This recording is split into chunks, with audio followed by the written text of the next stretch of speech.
When the internet began, bulletin board services, or BBS, became the first online communities of the so-called information superhighway. Using their phone lines, people logged in from all over America to talk about sports, games, movies, and on one BBS in particular, share their ghost stories. Over time, those communities all went dark, except for one lone server that continues to operate somewhere in an unknown part of Pennsylvania's Rust Belt. A relic of the 1990s, veiled in mystery, it is a digital archive of humanity's strangest encounters with the unknown, as told by the people who experienced them. My name is Brandon Schexnayder, and you are listening to Fear Daily. Subject: Granny May. User: J4ND. Posted January 17th, 1996. I was 12 when I first started to suspect my grandmother was a witch. Not a storybook hag, but something quieter and far more real. The kind of woman whose very presence could shift the temperature in a room, who never needed to raise her voice because people listened the first time. Her name was Evelyn May Burdett, but in our corner of Kentucky, everyone just called her Granny May, if they spoke her name at all. She lived alone at the end of Carter Lane, past the church and the cemetery, where the road gave up pretending to be paved and turned into red clay and gravel. Her house was a listing little structure with a tin roof and warped porch planks that groaned underfoot like they carried memories. The whole place leaned slightly downhill, tucked into a holler where the blackberry vines grew thick and the kudzu climbed faster than you could cut it.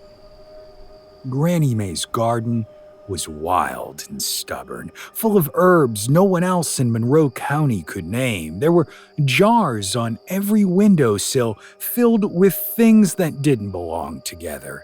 Eggshells, rusty nails, crow feathers, and what I swear looked like dried snakeskin.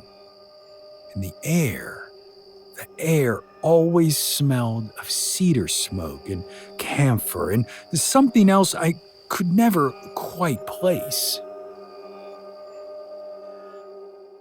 My parents worked long shifts at the warehouse out near Edmonton, so afternoons were spent under her roof. I'd do my homework at her kitchen table while she strung beads made from peach pits and tiny animal bones, or else she'd be out back burning something in a rusted coffee can while muttering to herself in a voice too low to catch. There was a man in town named Claude Harrelson, and even as a child, I knew he meant no one any good. He ran the bait and tackle over by the bridge on Route 163. He had a mean streak and an oily grin, the kind that made women grip their purses a little tighter and men choose their words more carefully. Claude wasn't born in Merrow County, but he'd been there long enough to pretend otherwise. The first time I saw him at Granny May's, I was in the garden, trying to sort weeds from something she'd told me not to touch. His red Ford was parked halfway up the yard, and he stood at the foot of her porch, smirking like he owned the place. "You still play at house up here in the woods, Evelyn?" His voice was thick with something mean. "Ain't no one coming for your charms and squirrel bones anymore." Granny May didn't flinch, didn't even look at him, just kept sweeping the porch slow, her back to him, the way she always did when someone wasn't worth her full attention. Well, he spat into the dirt and peeled off down Carter Lane like he'd won something, but after that, things began to change for Claude. At first, it was little things. His truck wouldn't start if he parked too close to her end of the holler. The river behind his shop flooded every time he stocked new inventory. Then came the sickness. He lost weight fast. His hair started falling out in patches. Folks said he'd begun talking in his sleep, real loud, about a woman with green eyes standing at the foot of his bed, whispering things in a language he did not know.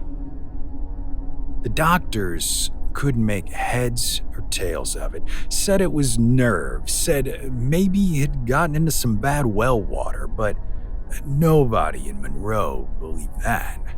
Not really. I asked Granny May once, quiet, respectful, if she had anything to do with it.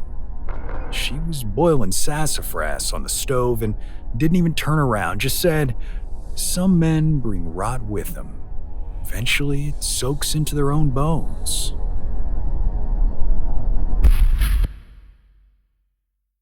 Claude packed up and left town not long after. Didn't even sell the bait shop, just locked it up and drove south. I heard later he died down in Tennessee, still muttering about the woman in his dreams. Granny May passed 2 winters after that. She died in her rocker with a shawl around her shoulders and a dried apple slice still in her hand. She left no will, no instructions, except one note in her Bible. "Bury me on the hill behind the house. Stones only, no name." We did as she asked. No headstone, just a circle of creek rocks and a single crow feather laid in the center. The house collapsed in on itself a few years later. All that's left now is the chimney and the porch steps, half swallowed up by weeds. But the air around there still feels heavy. The wind always moves sideways near that grave, and if you walk up Carter Lane at dusk, you'll notice the dogs get quiet and the birds keep their distance. Nobody talks about Granny May anymore, not aloud at least, but sometimes when a man like Claude rolls through town full of himself and short on decency, things start to happen again. His luck turns, his truck won't start, his dreams turn dark. And me, I remember the way she'd say patience was more dangerous than anger, that some things grow in silence and when they bloom, they don't ever die. I'm an old man now myself, got liver spots and bad knees and a brain full of ghosts, but I ain't forgotten her.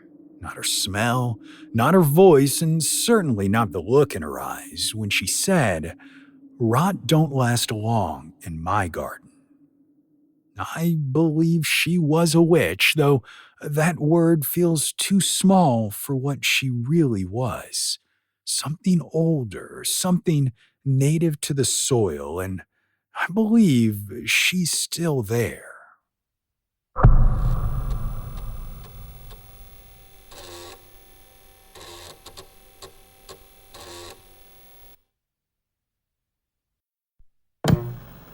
Subject, Merrow. User, Lost113. Posted, March 10th, 1997.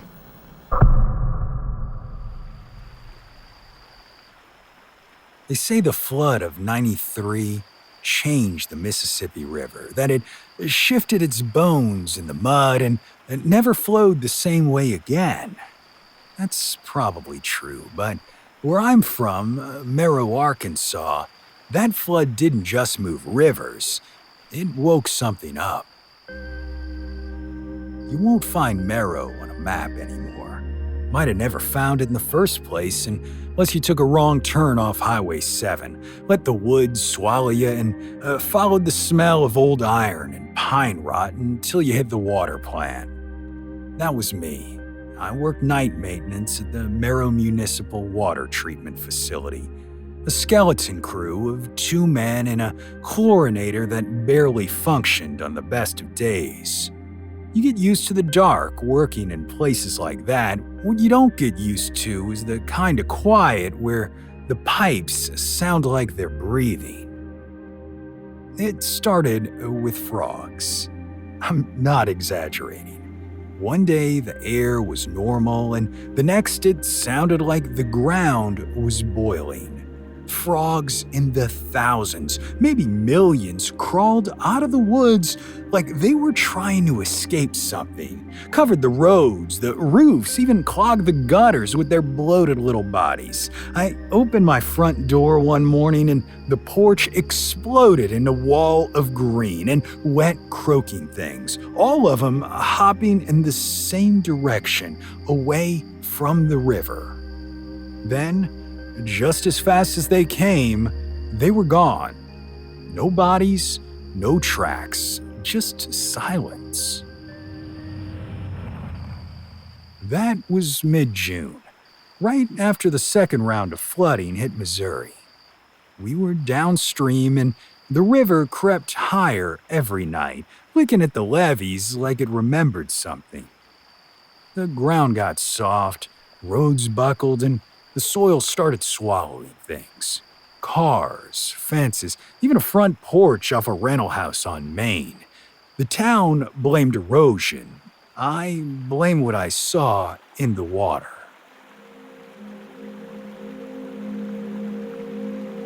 You see, the plant intake valve sits low down near the bank.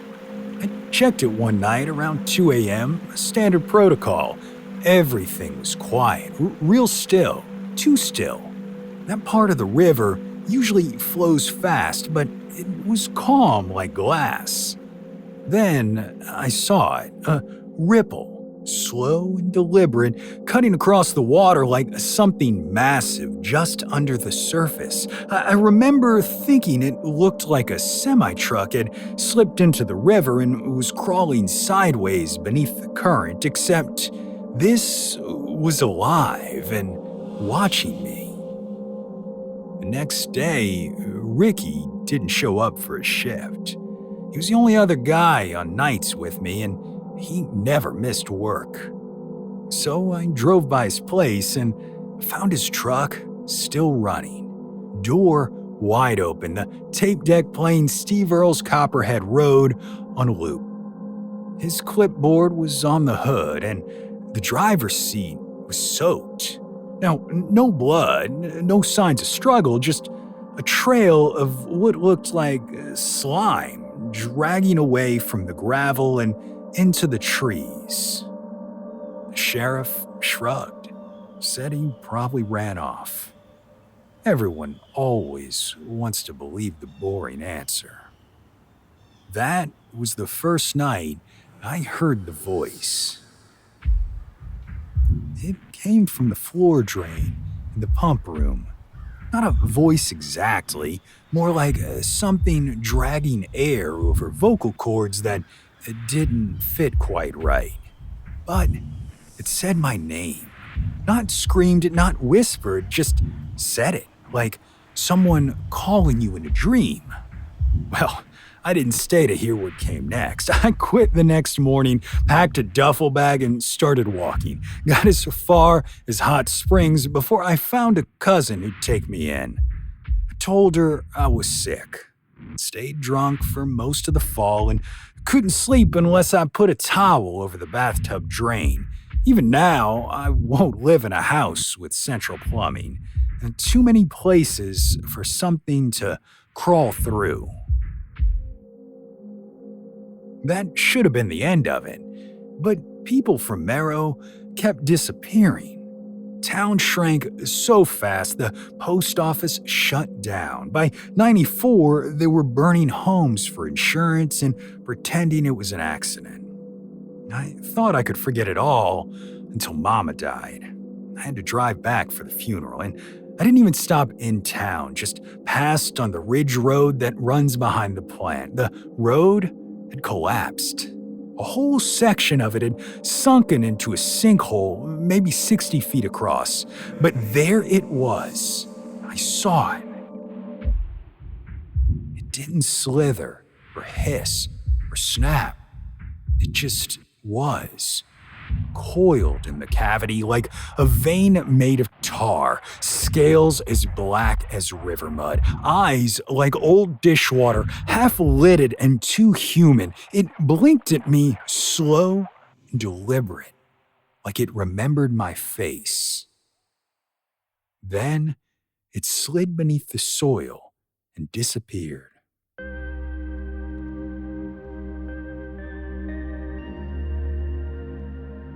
That was the last time I saw Merrow. Officially, the town doesn't even exist anymore. FEMA red zoned the whole area after a levee breach in late '94. No news stories even, no memorial, just a few crooked road signs pointing toward a dead end.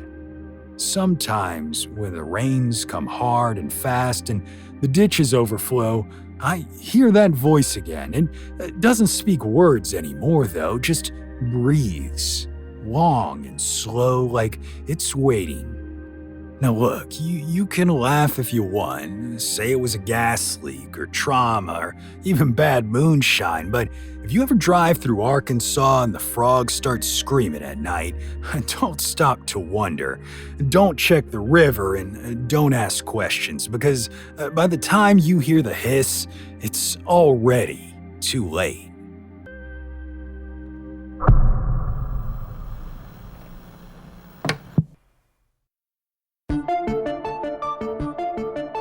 Fear Daily is an independent podcast hosted by Brandon Schexnayder and written by Brennan Storr, with Joanna Smith serving as the consulting editor, audio production by Rachel Boyd, and sound design by Southern Gothic Media. This podcast is a work of fiction.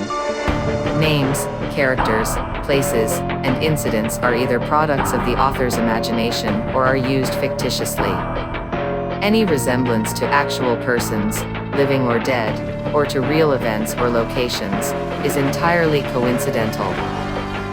Ad-free versions of Fear Daily are available now on your favorite podcast apps. For more information, visit feardaily.com. But move fast, before the server goes offline.